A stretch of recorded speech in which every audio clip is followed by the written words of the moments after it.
Hello. Now we're in Chapter 2. Chapter 2 will have our second economic model called the Production Possibilities Frontier. I'm going to review a bit on from Chapter 1 when we go into Chapter 2. And I do want to mention that if you look at your book in Chapter 2, I'll show you. A different editions, so it might look a little different than yours. They talk about specialization and comparative advantage. This kind of stuff here, we're not going to be covering that in this class. And so it depends on what edition you have, but it's the topic on specialization, exchange, and comparative advantage. Down here, this material here, we're not going to cover, and so you don't need to know about absolute advantage and comparative advantage. What we are going to cover is going to be the production possibilities frontier, which is right here. And so whatever I cover in this lecture or a couple of lectures is what you need to know for the course. And this is from this version here. This is the one that I've been using at Chaffey College for a while, the one sold for the bookstore normally. So review real fast. Again, every society has to make choices about what to produce, how to produce, and for whom. And this would be at the macro level. All these questions mean choices for every society. Every choice has a cost, remember, and that is your opportunity cost. Every choice you have a benefit, and you have a cost, and your cost is the benefits foregone from the best alternative not taken. And so every time one item is produced, that means another item is not produced using the same resources. So you use your resources to make more swimming pools, you have less resources to make washing machines. And so from a macro perspective, we want every society to decide the best combination of items to produce in order to maximize the satisfaction of our wants. And so we have to pick the best production possibilities.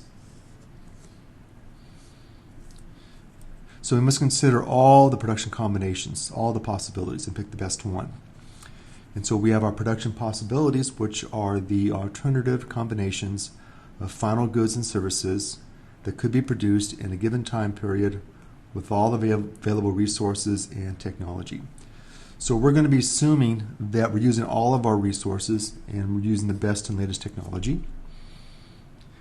And we'll just talk about final goods and services later on when we talk about GDP, but these are the things that are made for consumers and for businesses who are going to be the final user of these things. And from this combinations, we can get our production possibilities frontier, which can map out all these different combinations. And so this is our next economic model, the production possibilities frontier. And what I can do on exams is I can give you various production numbers right here. And so what I did is I divided our sector into two broad categories. One sector of goods is what we call consumer goods, and these are goods that are bought by you and I, consumers. And then there are capital goods, which are bought by businesses, corporations, for their investment. And so I can put consumer goods up here, capital goods down here. So consumer goods would be buying your cell phone, your smartphone, buying a chair, buying a meal. And capital goods would be businesses buying computers, robots, drill presses, machinery, equipment, factories, and so forth. And so we have 5 different production combinations here. And one combination A is we have all of our resources being used to make consumer goods. And so that means we have no resources left over to make capital goods, and that would be one extreme point when all of our resources are only making consumer goods. Now, if we want to produce some capital goods, something has to give. We have to send over resources from consumer goods to capital goods. And what I did is I made the number, when we go from 0 to 50, we have to decrease our consumption of consumer goods from 200 down to 180. And so over here we have the opportunity cost of producing 50 more units of capital goods.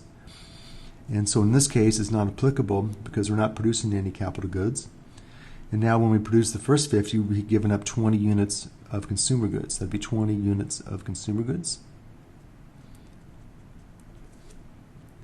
And then when we go from option B to C, we produce another 50 units of capital goods. But this time our production of consumer goods goes from 180 down to 150. That's a decrease of 30 units of consumer goods. That'd be ditto for consumer goods. And then when we produce another 50 units of capital goods, we have to go from 150 down to 50. That's a cost of 50 units of consumer goods. And finally, when we get to the very bottom here, all of our resources now are being used to make capital goods.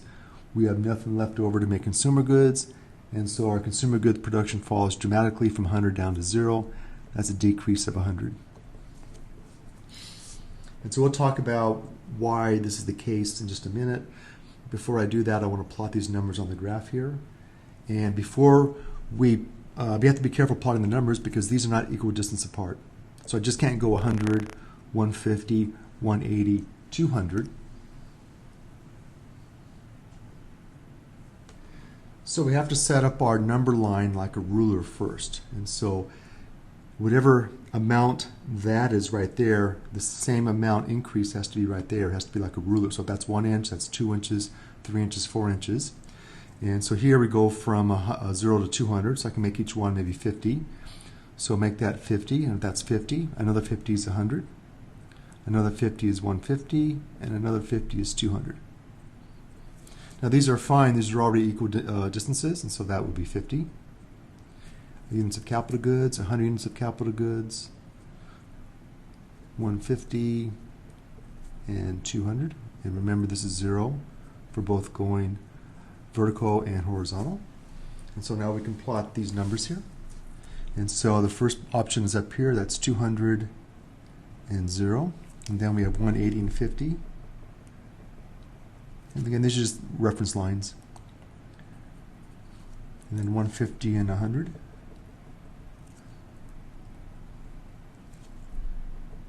Oops, 150 and 100. And down here we have 200 units of capital goods, and that's another extreme. We have no consumer goods, and so if I plot this half decently, we should get a curved shape to it. I'm just kind of sketching a curve.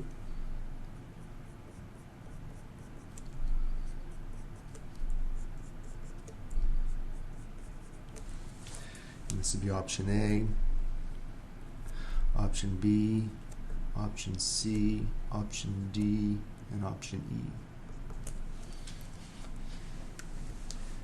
And this maps out our production possibilities frontier. So I'll put a little PPF. And this maps out all the combinations, not just A, B, C, D, E, and E, but combinations in between, because you can be anywhere along this production possibilities frontier. And so the possible points for our society are any points along the frontier of the curve and any points inside the curve. So possibilities that we can actually do anything along the curve or any, and also anything inside the curve. What we cannot produce, it's what's outside the curve. That's beyond our production possibilities. So we can be at point C or point D, but we cannot be out here somewhere. Say, for example, I can make this point F. Point F is not possible. If we're going to produce 150 units of consumer goods, we only have enough resources to produce 100 units of capital goods there.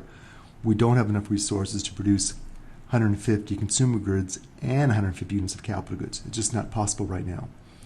And so point F is simply beyond our possibilities right now. Now what the curve does is it allows us to show us the trade-offs of producing more or less of one good. And so say, for example, we're at point D, producing 100 units of consumer goods and 150 units of capital goods. And if we want to produce more consumer goods because we want to have more restaurant meals and more nice clothes, more snowboards, then we can do that, but there's going to be a cost. And so the benefit would be going from D to C would be we go from 100 units of consumer goods to 150. That would be an increase of 100 units of consumer goods, but that's going to be a cost. So moving inward would be the cost. We have to give up 150 units. Sorry, we have to go from 150 units of capital goods to 100. That would be a decrease of 50. And that would allow us to free up resources to move those resources into consumer goods. And so moving along the frontier, either up to the left or down to the right, there's going to be both a benefit and there's going to be a cost. And I think I'm running a bit long here, and so what I'll do is I will break this lecture down into two parts. And so we'll call this Chapter 2, Lecture 1, Part 1.